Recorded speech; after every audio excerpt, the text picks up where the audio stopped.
Hi Taurus, welcome to your reading for October. My name is Linda. I've already shuffled the decks and thrown your spread, so let's get into it. This is where you are now, the challenge you face, the resources you can use. This is the hidden forces, the potential outcome. And then from the runes, we're going to pull one to give a little bit more insight on what is a spiritual lesson in your experience now. Okay. All right. So you have two swords, court cards on the top row in the position of where you are now and the challenge you face. So you have the Page of Swords and the Knight of Swords, and they're facing off to each other like that. It's very interesting. This could represent you and another person. It could simply represent you and the situation that you're in, or whatever it is right now that you're up against that feels difficult. For someone here, I'm getting this is about this could be documents or some legal things like paperwork. It could be that there is like a waiting. You might be waiting for documents or paperwork, or you could just be feeling impatient about that, and that could be what's challenging. If this is two people, it could be that there are maybe the need for a different kind of style of communication, because you have the Five of Swords here as well, right below those two, and this is in the position of the hidden forces. So I feel like if these two people are feeling a little bit challenged with each other, it might be helpful for there just to be a little bit of space so that there is not coming up against each other with communication if people need a bit of time. That's what I feel there is the issues and need for a little bit of time and space for some. Because both of these court cards are the Page and the Knight, there's something a little bit early and immature about them. So in other words, what I'm trying to say there is, I feel like if these two people are having some challenging energy between them, it could be important and relevant for there to be no communication for now until people either shift their ideas and perspective or mature a little bit more, or if some other energies, like external energies that are maybe influencing these two people, if they are two people, if something external changes, that might make it more possible for these two to have a better communication than right now. Also, if this is not about, if this is not a conflict, but this is what I'm also getting here is that you maybe want to start something, you want to communicate about something, or you want to move forward with something. It may actually just be too early, and if you try to move forward now, it's actually going to be just either a waste of time or in some way just like irrelevant, because it might have to be done over again, because there's more information that needs to come to light that will affect the communication, it will affect the dialogue, and it will affect the decisions. That's why I feel like this Five of Swords here is really relevant in this reading. Actually, this card is very loud to me in this reading, and it's very relevant, and the message I'm getting here is to just hold.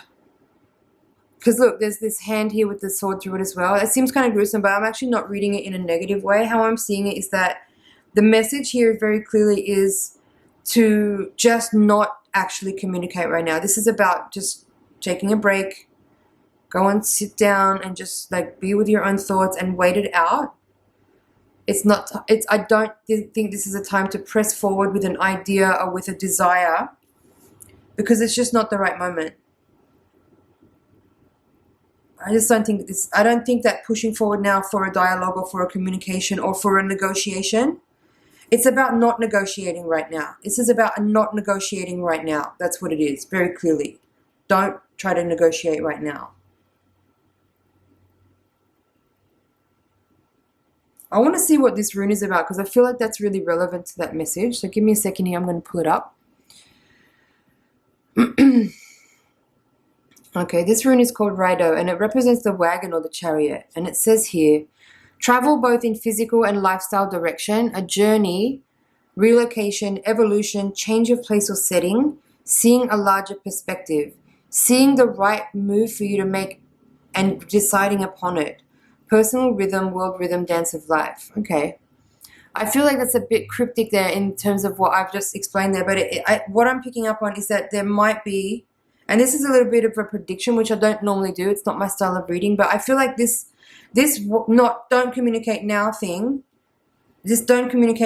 don't try to negotiate now, is about maybe potentially something new coming in that you're not aware of, which I did kind of already allude to there.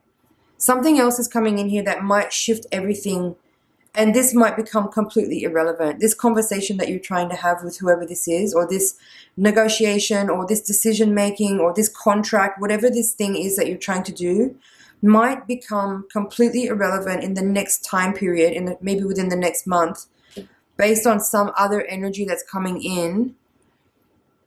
That might even mean you end up traveling for some people. I don't know. I'm just taking it for what it is there on face value. I'm going to read that again.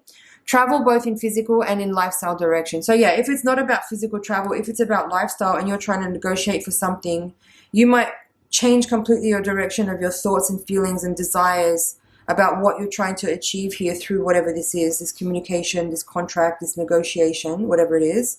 And something entirely new might be coming through that will require you to be free of any obligations here in order to take the opportunity, right? This may not be for everyone, okay? It's a general reading. Yeah, so travel both in physical and lifestyle direction. A journey, vacation, relocation, evolution, change of place or setting, seeing a larger perspective, seeing the right move for you to make and deciding upon it. That's kind of more what I'm feeling for everyone in a general way. Seeing the right move for you to make and deciding upon it. That's why this waiting period, I think, is very important. Don't try to talk about it right now. Don't try to negotiate for something. Don't try to make promises. Don't try to get someone to promise to you as well. Because I feel new energy is coming in that will completely alter this decision-making process and make this entire thing be completely irrelevant somehow. Or just, it'll need to be redone, let's say. Okay? So yeah, seeing the right move for you to make and deciding upon it. All right, let's leave it there. Now let's get on to the rest of the reading. So in the top line here, in the position of the resources you can use, you have the Empress. What's the Empress about? The Empress is about fertility, creativity, abundance. It's about comfort and luxury. It's all the Venusian things, right? There's a symbol of Venus there. The wheat represents abundance, wealth. All the, like her robes and the throne, it's all about luxury, it's all about nature, it's a Gaia energy as well, as much as it is about Venus. So in terms of how, like, this card is in the position of the reading describing the resources that you can use. So this is a time to be self-nurturing and perhaps to nurture others. It's a time maybe to rest. It's a time to be creative.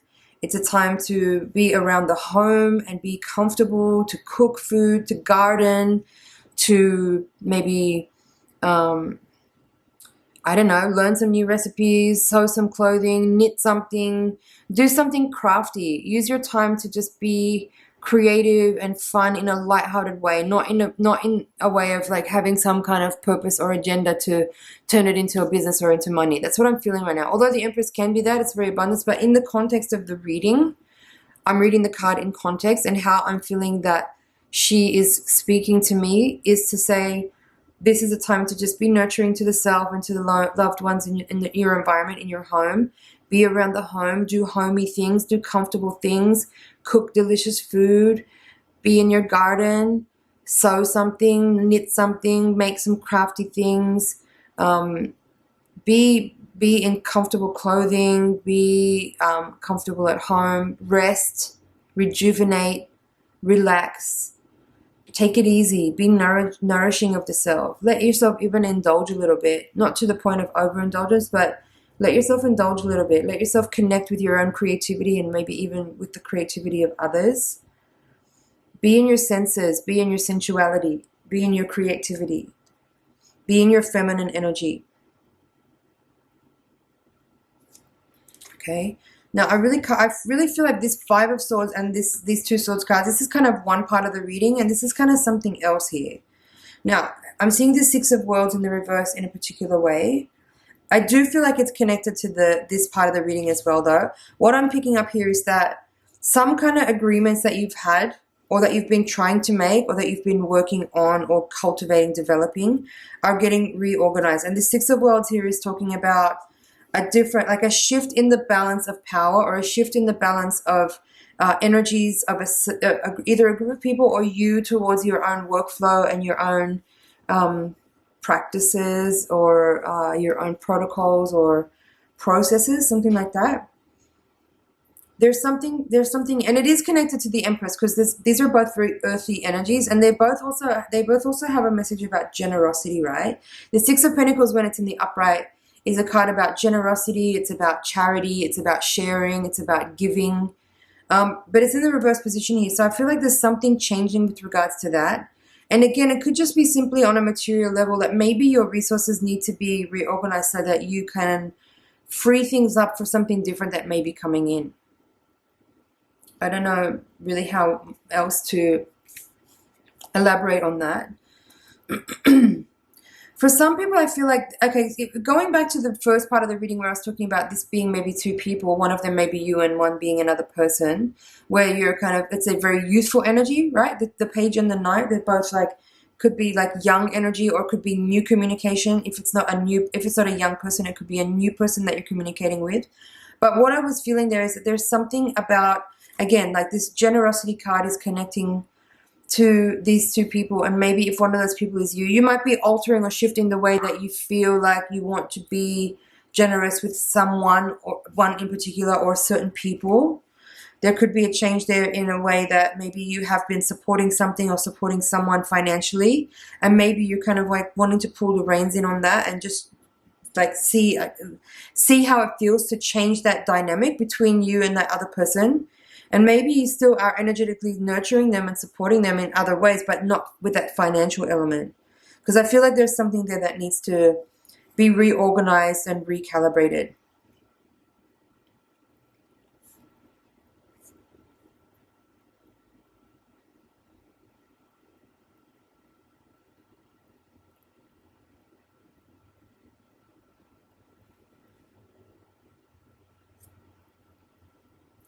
I feel like that's it for this reading for you, Taurus. Just give me a second here to read over it. Oh, I didn't mention it. It's a Taurus archetype is actually, the Empress card is the Taurus archetype, one of them from the major arcana that describes or defines the Taurian zodiac sign. So it's talking about here being in your own energy, being in your own space. Like I said, being in your zone, being comfortable, being nurturing to the self, nourishing to the self, being creative, being in your feminine energy, being in your own wealth even, if that's relevant for you, being in your garden, being at home, being in comfortable clothes, being creative, being crafty. That feels like a really important message. These two cards are particularly loud in this reading, the Five of Swords and the Empress, and they kind of have pretty distinctly different messages here in the reading, and like almost entirely two different parts of the spread. But I do feel like that's important here because it is a very Taurian energy, and it's in the position of the resources that you can use. So it's about you being your own teacher, your own healer, your own best friend right now. Because I do feel like there's some big energy that's coming in that's going to really change things extremely unexpectedly and maybe quite fast. The Knight of Swords is a very fast-moving energy. It can be very spontaneous, can be very brash. So the challenge might be for you to adapt to sudden changes in a very quick way, right?